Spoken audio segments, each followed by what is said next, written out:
Chapter 28. Turn off your phone, Rip told Ashley as they left the room and hurried toward the elevators. We'll find some aluminum foil to wrap it in, or a Faraday bag to put it in later. Either would work to disrupt any signal it might be putting out even while it was turned off. Shouldn't we head for the stairs instead of the elevator? She asked after turning off her phone. He shook his head. Almost no one uses stairwells, but everyone uses elevators. If they found us on the stairs, they would turn into a kill box where they could do what they wanted with us.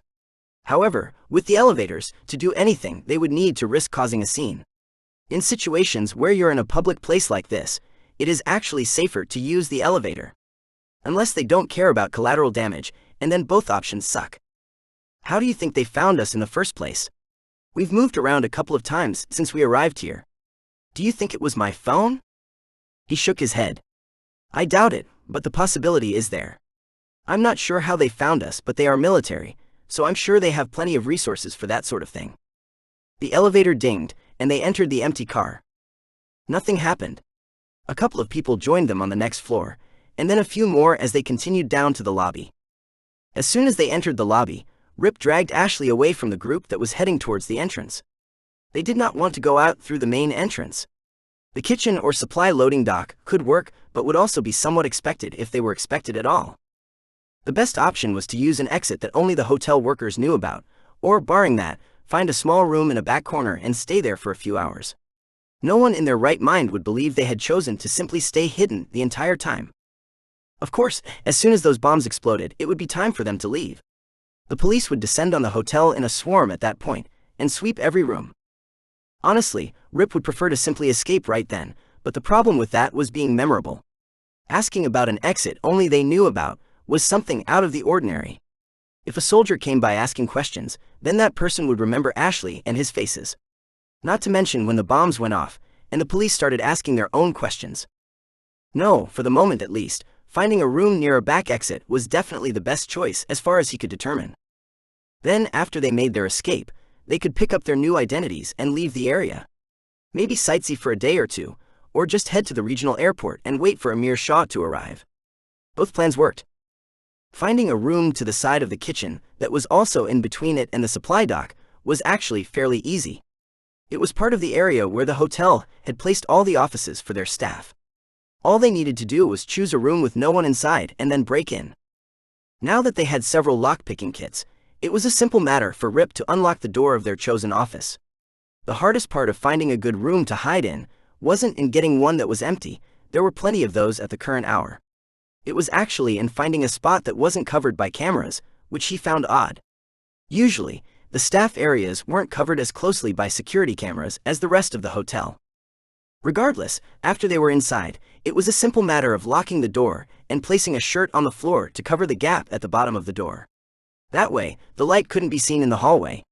After they were safely inside their chosen office, it was time to look for an escape route in case they needed to leave early. Unfortunately, the office did not have a window, as it didn't butt up against any outer walls of the building. What it did have, though, was a drop ceiling with crappy tiles that crumbled if you looked at them wrong. It was the type of ceiling that had several feet of space between the actual ceiling and the tiles down below. It also had absolutely no weight-bearing capacity to it whatsoever. They were built to hold up the crappy aluminum brackets and the tiles, nothing else. Their purpose was to hide the actual ceiling from view, and possibly provide some acoustic benefits. Which meant they had chosen a room with no easily viable escape options. However, the thing about drop ceilings was that they also extended all around. That meant that all of the offices in that area could be easily jumped into by simply removing a couple of tiles. They would need to be careful not to leave any dust or broken pieces of crappy cardboard tile in their wake, something that was incredibly hard to do, but leaving the room was going to be very easy. Rip carefully removed the tile closest to the wall, against the next office. Even with how careful he was, clouds of dust and debris still came down and coated his hair and the top of the cabinets. After he finished, he brushed off the top of all the cabinets directly into the trash, and then covered that with some random trash papers. It wasn't perfect, but it would serve to delay anyone that came after them. The other rooms would be harder to disguise, considering their luggage and everything else. Passing everything through the ceiling along with their bodies would not exactly be subtle on the other side. Regardless, for the moment, at least they could relax and just enjoy some peace and quiet while they had the chance. Mostly, that just meant them going through emails on their laptops and making sure everything was in order for when they returned. After that, they simply relaxed beside each other and talked about whatever came to mind. The explosions never came, no matter how long they waited. It became apparent after a few hours that they weren't going to either. "They must have gone back to our room and found everything we left on the bed," Rip whispered to her. "Either they are searching the hotel for us now, or they have already left. Either way, I think it's time we made our way through the ceiling." He swallowed another pill, for the pain he knew would soon be coming. With a grunt, he picked up the shirt by the door and then climbed onto the cabinets. Carefully poking his head into the ceiling, he reached across the wall dividing the two offices and pulled up the next tile. It had been easy to see the lights were off inside the room, so they didn't need to worry about anyone. Using the flashlight on his phone, he determined that they had placed the cabinets in the same place in the other office, which meant they would be dropping several feet with no cushion to catch them. "Do you want to go first, or do you want me to?" Rip asked Ashley after he told her about the other side. She rolled her eyes. "I'll go first. We can't have you trying to catch me in your condition." He helped lower her into the next office and then passed over their luggage. By the time he had managed to balance himself on the wall in between the offices and get the ceiling tile back into position, he was sweating and trembling from the pain. Lowering Ashley had really put an enormous amount of strain on his side and chest. Thankfully, she was there to catch his legs and lower him into the office. As soon as he felt the floor beneath his feet, he collapsed and spent the next few minutes simply breathing. That entire exercise had taken far more out of him than he had thought it would.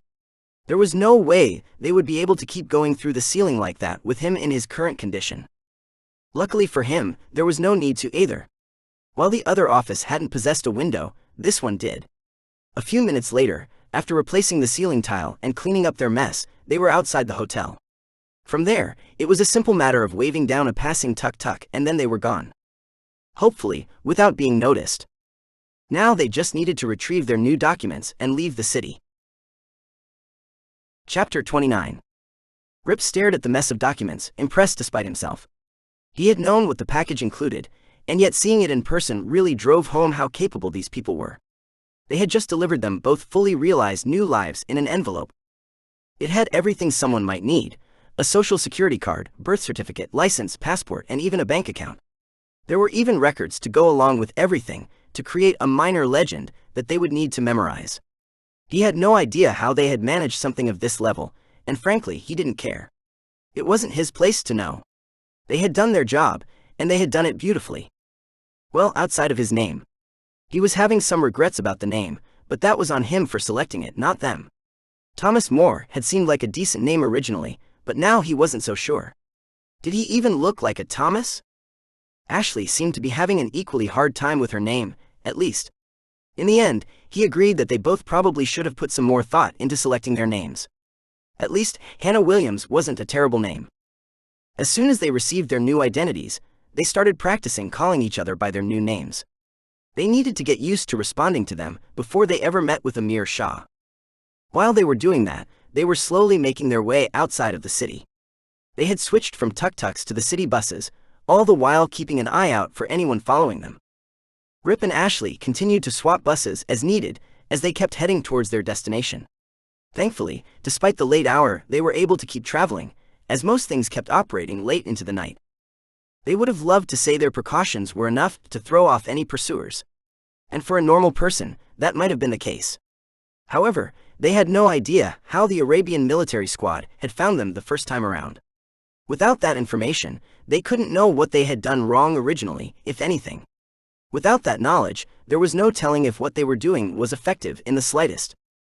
They were literally flying by the seat of their pants and using half-baked information that they had gleaned from movies and books.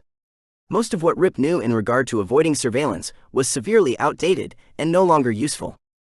In the end, they did what they could and simply kept moving. For the next couple of days, they never stopped for longer than a few hours at a time. They were continually on the move, exploring the island and seeing the sights while they could. In essence, they were playing tourist on fast mode. Sleep was done in fits and starts on buses or for a couple of hours inside cheap motels. It was tiring, but they only had to endure it until the day of their appointment with Amir Shah. Then they could escape and head back to America. The day arrived, and they stopped at a motel near the airport to get washed up and change their clothes. Rip made sure their various weapons were all within easy reach. Meanwhile, Ashley ensured the cash for the flight was ready. They didn't know how long this pervert would wait before he made his move, or if others would be involved. So, they wanted to be ready. While they had been mainly sightseeing the last couple of days, they had also managed to do some light shopping. A couple of gadgets that internet vloggers used had made their way into their luggage. Namely enhanced wireless microphones that were rather small, and a couple of small cameras that were split between Bluetooth and SD card style models. All of the various items that needed to be were already hooked up to Rip's phone. As soon as they met with the man, they would begin filming and recording everything. Just in case this ever came back on them in any way, they wanted proof of what he had done. Not that they expected it to. The cleaners would be waiting for them when the plane arrived at their destination. Everything had already been arranged, and it would be like they had never even been there. Which was exactly as they wanted it. There would be no ties between them and the dead or alive, but crippled Amir Shah. Rip hadn't quite decided which option to go with at that point. There was a certain something to be said for leaving the man alive, yet thoroughly crippled. However, it would be dangerous for their futures if they went with that option. You never left a target alive. Everyone knew that. It was a basic rule in the industry, because they would always come back for revenge. Simply killing him after everything he had done was a little too clean-cut though. It was quick, with no time for him to truly suffer and reflect on everything. It was an annoying choice, and one he could only truly make once they were in the air. Arriving at the regional airport, they made their way to the gate listed on the paper they had received from the Weaver, and checked in with the guards there. From there, they were given a brief ride to the appropriate hangar, where the last of the pre-flight checks were being done. The entire process was pain-free, and went quicker than either of them had been expecting. Part of the charm of smaller regional airports like this was the ease with which they could be used. Strictly speaking, they still had the same regulations to follow as larger airports. However, it was easier to skirt around them. Rip kept an eye on the workers going inside the plane as they finished up everything. There were 2 stewardesses, the 2 pilots, and then another 2 men who were carrying various items into the small cargo area of the plane. The pilots looked normal at first until he saw their eyes. They both looked dead inside, as though they had given up on life at some point in the past and lost a part of themselves. They knew what Amir Shah did to his guests, and while they might not be participants, they also did nothing to stop it. The 2 stewardesses, on the other hand, looked like fresh hires. It was the 2 men loading everything that worried Rip the most. It was clear from the way they kept glancing lecherously at the 2 women that they were involved in what was to come. They would be the muscle to make sure everything went according to plan once they were in the air. At least if everything went according to his guess. There was also the subtle outline of sheathed knives pressed against their back he needed to consider. Pulling Ashley close, he whispered everything he had noticed to her, and waited for her to tell him what she had noticed in return. Without fail, she filled in a few gaps he had missed. The women had noticed the men looking at them constantly, and were growing nervous about the job. They had huddled closer together, and turned away from the men in a bid to separate themselves. She had also noticed the pilots, but didn't really have anything to add there. When it came to the 2 workers though, she had something interesting for him. She had him look at their shoes. As though decrying the worn jumpsuits they were both wearing, nice but comfortable wingtip shoes made an appearance. It was such a dichotomy between the 2 that he was honestly shocked he hadn't noticed them as well. The 2 men weren't simply muscle, they were also likely Amir Shah's bodyguards. Good, you are both already here. We can leave as soon as they finish loading everything, assuming of course that everything is in order.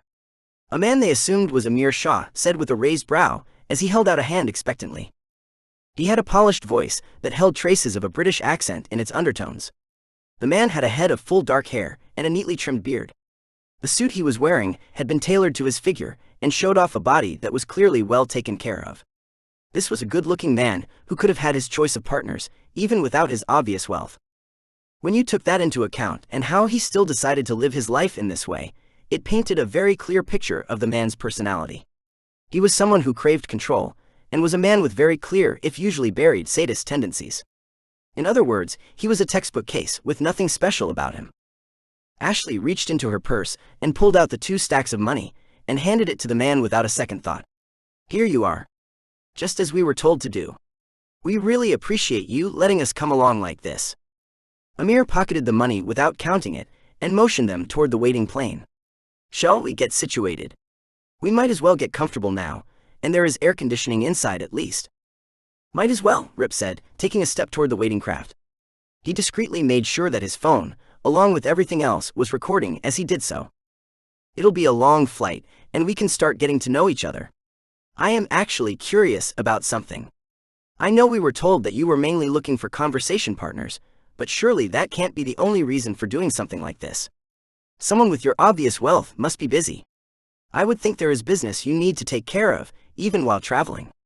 He asked casually, glancing back at the man as he climbed the steps of the plane. Chapter 30. Amir pointed to the bottles of booze as they entered the plane and took their seats. Can I interest you in a drink? Thank you, but no. I don't drink. Rip replied. Ashley nodded in agreement, though she did imbibe occasionally when around others. Generally, she ignored alcohol in respect of his view on the matter. He had told her he was fine with her drinking it as long as she remained in control. At the time, she had merely shrugged and said it was fine. It didn't add anything to her life anyway. Back then, she had believed that alcohol had been involved in the creation of some of his scars. Now she wondered if there was something more to the tale, or if he had seen what happened when people lost control when he was younger. Their host nodded with a small shrug and reached for a bottle of water. In that case, it would be rude of me to do so in your company. Now where were we? He twisted the lid of the bottle and poured some water into a glass. Right, why would I let unknown people such as yourself onto my plane during long flights such as this one? That was a rather odd way of phrasing it, they thought. It's simple really. As you mentioned, I am busy, and I do typically work even while I travel. However, if I have guests, then good manners dictate that I must put work aside. I suppose you could say that letting people fly with me is an excuse of sorts to ignore work for a few hours. These flights have become a sort of mini vacation for me, as a result. I do enjoy the conversation, but that is the real reason I continue to do them. It was not the answer they had been expecting. Though in all honesty, they weren't sure what they had been expecting to hear either. If you don't mind me asking, but what is it you do exactly that requires you to travel so much? Ashley asked, leaning towards the man. As a dual major in mechanical engineering and business, she held a particular interest in these sorts of topics. Rip let their conversation drone into the background as he kept an eye on what everyone else was doing. It took only a few minutes for the last items to be loaded and the checks to be completed. A few minutes after that, they were taxiing to the runway, waiting for their turn to take off. The two guards had removed their jumpsuits before entering the plane and sat in front of them, not saying anything. Ashley touched Rip's knee, bringing his attention back to their conversation. How are you doing? He feigned a yawn and shook his head. Sorry, I zoned out there for a few minutes. What were you saying? It's fine. I've met enough people coming back from vacation to know how it can be, Amir told him with a smile and a quick wink. Rip chuckled, thoroughly unsurprised at how personable the man was. To do what he did, you needed to be good at fooling people and making them feel safe. You had to be able to convince them that you were their friend. He had met more than a few psychopaths, just like him during his time as a child soldier. They were people who had no idea where the line between right and wrong was. Then you had someone like Rip, who most would consider a sociopath. He knew the difference between the two. Under the right circumstances, he simply didn't care. A true sociopath had no conscience. They were similar to a psychopath in that regard. Rip still had one, even if it had been mostly beaten out of him years before. He had no compunction against killing, but he had standards, and he needed a reason for it. He didn't kill for pleasure. Most people merely meant nothing to him. As a result, all the people he had killed in the last few days hadn't affected him in the slightest. He had lost absolutely no sleep over their deaths. They had meant nothing to him, while Ashley meant everything. It was simple math. He was not the sort of person you wanted to ask the old captives on the train tracks routine to. If the one person was Ashley, then say goodbye to the 100 people on the other track. Again, simple as that, he wouldn't even need to think. He might try to slip the track if he thought there was enough room that she would be safe when it derailed. However, even that wasn't guaranteed when her life was in danger. We were just talking about the conference he is flying to Denver for, Ashley said, quickly filling him in on what he had missed. He managed to stay engaged with them for the next couple of hours. They were well over the ocean when Amir and his guards finally decided it was time to make their move. It only took Rip a moment to notice that the two stewardesses had been drugged a few minutes earlier. They were completely passed out in their chairs and unresponsive. The two guards stood up and approached the three of them, before coming to a standstill behind Rip and Ashley's chairs. Amir reached for a fresh glass and a bottle of deep amber-colored whiskey. "I've changed my mind. I think that I will, in fact, have a drink in front of you. Politeness be damned. What we're about to do to the two of you isn't very polite anyway." He filled the glass with roughly 3 fingers worth of the liquid and took a long sip. Rip glanced back at the 2 guards behind them and then at Amir with a raised brow. He couldn't even be bothered to try and act scared, as everyone kept reminding him, repeatedly. He wasn't a trained operative, he didn't have the acting chops for it or the knowledge. Mostly, though, he just didn't have the loyalty a position like that truly required. He preferred to be in the action, and real agents spent a lot of time undercover, doing nothing but building up their fake lives. That is what an actual operative was, not what people tended to see on TV and in the movies. Sure, breaking into buildings and stealing codes was interesting, but that wasn't their lives. That was something they did when they were prepared to burn their cover identity. The life they had spent the last 2 or 5 years building. He didn't have the patience for that. Most people didn't. It was why deep cover agents were becoming ever rarer in the industry, according to Nathan. So what he did next came as a surprise to exactly 3 people. The 2 guards and Amir. Ashley had actually been expecting him to act even earlier, and was rather impressed by his restraint. Before any of them could react, Rip snatched the glass from Amir's hand and threw it back straight into his face. The hard edge knocked against his cheekbone and cracked into pieces, slicing a long deep groove through the man's once flawless face. The sudden violence and his screams stunned the guards for long enough that Rip was able to draw the suppressed pistol from its shoulder holster. Ashley jumped out of her chair and rammed her elbow into Amir's face, crushing his nose. She ducked behind his chair and promptly got out of sight. So far, everything had gone according to the plan they had discussed. Now she just needed to remain out of sight and out of the way. The Volkwartsen .22 pistol was weak enough that Rip wasn't too worried about using it on the plane. As long as he was careful with his shots, that is. The bullets wouldn't be shredding through the hull like more powerful ammo would have.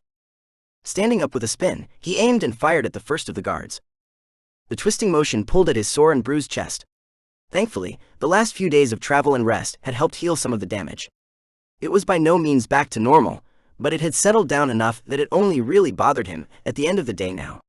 It was a matter of everything building up over the day, instead of instantly, like before. The shot took the guard in his unprotected chest, the bullet hitting just below his ribs. The suppressed weapon ejected the spent round as it brought in a fresh one from the magazine.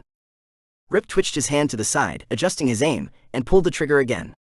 Everything happened in the span of a couple of seconds, and neither guard had even had the chance to draw their knives before they were shot. Very few people would bring a gun on board a plane this small. Really though, that was their fault for always wanting to go for something with a lot of stopping power. As Rip had just shown them with the small caliber pistol in his hand, even a .22 could kill someone in the right hands. Sure, his chest still hurt from the larger calibers the Arabian agents had been using in their guns. However, his bulletproof vest had stopped them. To kill him, they would have needed to shoot him a few more times or go for an unprotected area. It was the same situation someone would be in while using a smaller caliber for the most part. Different rules applied to rifles since they were used for different things. For the sole purpose of being stealthy and getting somewhat up close, though, he was rather coming to like the odd little pistol. Stepping around the chairs, he shot both guards in the head, finishing them off, and then turned to Amir. The man was clutching his bleeding face, but had gone silent at the death of his 2 guards. "Who are you?" he asked softly after a moment, his voice trembling and his true Indian accent breaking through his practiced posh British one. Chapter 31. Rip sat down across from Amir, in the same chair Ashley had been in previously. The suppressor on his gun tapped gently on his crossed knee while he thought about how to answer the man's question. There was something else that they needed to do first, though. "Ashley, would you please go deal with the pilots? Make sure they don't interfere with anything we do back here, and that they keep taking us to our original destination of Denver in the States." While she was gone, Rip placed his bag on the small table separating them and began pulling out a few different items. "You know, she and I have been discussing over the last few days whether to leave you alive after this trip, or to simply kill you.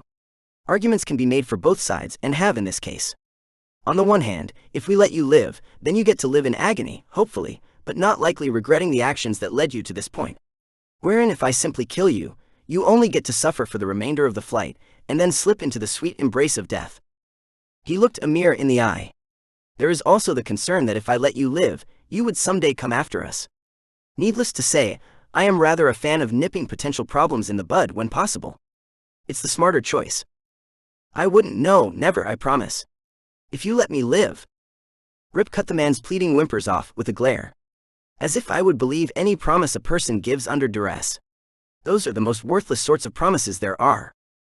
He finished spreading the various implements onto the small table and put his bag back onto the chair next to him. Now the most important question is, do you know why I am doing all of this? Hurting you would be little more than an enjoyable pastime for me if you failed to even realize why I'm doing it. Amir pressed the flaps of skin from his cheek together with a growl of pain. I have no idea what you are talking about. I have never seen you before today. We've never had any dealings with each other. You are correct. Before today, we haven't had any dealings with each other. Rip leaned back in his chair and stared at the businessman as Ashley came back from the pilot's cabin. You should know better than anyone else. When you have dealings with certain companies, word always gets out. In this case, your past actions have drawn attention. You have ruined a lot of lives, both inside this plane and then outside it, to hide what has occurred. Is any of this ringing a bell? Ashley asked Amir, smacking the back of his head in disgust. She wouldn't stick around for whatever Rip did next, but she wasn't past getting her own form of petty revenge. The man had done a lot of harm to many people, and she wanted to see if he even felt an ounce of remorse for those actions. The man growled with a wince of pain as the action pulled at his cheek. You are here because of those lesser beings. Would you prefer I acted as though they meant something in the grand scheme of things? His face cleared of anger in an instant, all expression save for pain vanishing. He began to sniffle and cry. I'm sorry. I never meant to hurt all those people, but I couldn't control myself. It's a disease. I just wanted to help them in the beginning, give them a ride home, but then I lost control. He began to cry, as he weaved a tale wherein he was the victim as well. Ashley leaned away from the man, disgust clearly visible in her eyes and the curl of her lips. The tears in his eyes cleared up, and his face returned to its pain-filled neutral position. How was that? Is that better? Not really, no. If anything, I think you just made things worse for yourself in her eyes, Rip told him as he leaned his head toward Ashley. I don't think it fully clicked home for her just how disconnected a psychopath can be from certain emotions until now. I suppose I should thank you for that. It is a rather valuable lesson. Ashley stood up, her hands shaking. I think I'm going to watch over the stewardesses and the pilots. Gag him so we don't have to listen to him scream, and don't go overboard, Rip. I have to come back here again still.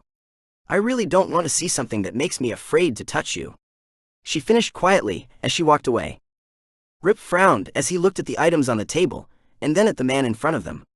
She had a good point, he couldn't risk going too far. It wasn't simply about delving too deeply into that dark side of himself. It was a worry about how his actions might change the way she looked at him. It was a conundrum.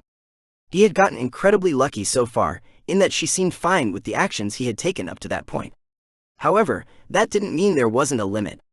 Ashley was a normal girl, she hadn't been raised in war zones like him. It was beyond stupid to assume she would be alright with him carving apart someone. For that matter, why had he wanted to? Just a few days ago, he had been hesitant to delve into that side of himself.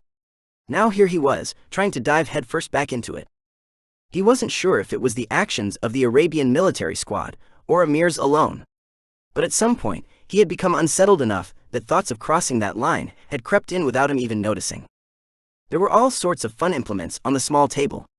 Scalpels, thin acupuncture needles, pliers, cuticle scissors, a shard of rusted metal, and a pair of nutcrackers. The last item was traditionally used for cracking walnuts, but he had planned on making the man suffer and using them in a way that ensured they lived quite literally up to their name.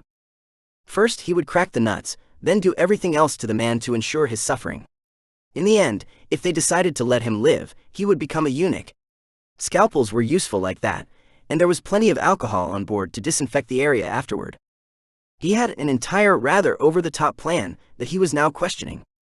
Rip kept his eyes on the man while he thought over everything. Unfortunately, that only led to more confusion. He really couldn't understand what he had been thinking. Torturing someone on a plane. To begin with, that was a stupid idea. It was an enclosed space, the blood would get everywhere. Then there was the matter of Ashley being there. Had he really been prepared to do something like that, right in front of her? That didn't sound like him at all. He was fine with killing people, and he had been trained to torture people, but it was a line he didn't like to cross. No matter how much he thought about it, he couldn't understand why he had been so ready to do it this time. Saying it was because of the perceived threat to Ashley was the easy answer, but he didn't believe that was true. They had gone into this with their eyes open. There had never been any real danger to either of them. Something had him off balance enough that he hadn't even noticed the line in the sand he was about to cross. It was only because of her intervention that it hadn't gone farther. "What are you waiting for?" Amir growled, his eyes flicking from one implement to the next. The flap of skin on his cheek had slowed its bleeding as the gaping wound began to clot. "I didn't realize you were so eager for pain," Rip commented dryly. Amir had started to shake in fear and had gone completely pale. "Hardly, but the wondering of what you are going to do to me is almost as bad as torturing me." Rip snorted. "And what exactly is it you think you did to all those people? First, you tortured their bodies as you played with them. Then you tortured their minds, as they were forced to relive what you did to them every time something reminded them of it. And to make matters worse, you destroyed their lives, making them beggars, another form of mental and physical torture." Amir went silent for a moment as he thought over the young man's words, a light of understanding entering them. "When you put it that way, I should have gotten far more pleasure out of each of those acts. Ignorance truly is the greatest of all sins." With that, Rip had decided he had enough of that particular conversation. He snatched up the suppressed pistol and pointed it at the man's crotch. Holding back the internal wince, he pulled the trigger, shifted the barrel a millimeter to the side, and pulled it again. With that one action, he had just turned a man into a eunuch and destroyed all hope of repairing the damage. Ignoring the screams, he pulled back the gun and shot out both of Amir's kneecaps as well. It wasn't time for him to die just yet, but they couldn't have him moving around either. Placing the gun back on the table, he cocked back his fist and punched the disgusting man in the jaw twice. The first rattled his brain, while the second knocked him unconscious. He took the brief moment of silence to stuff a tea towel in his mouth, and then grabbed Amir's phone and wallet from his pockets.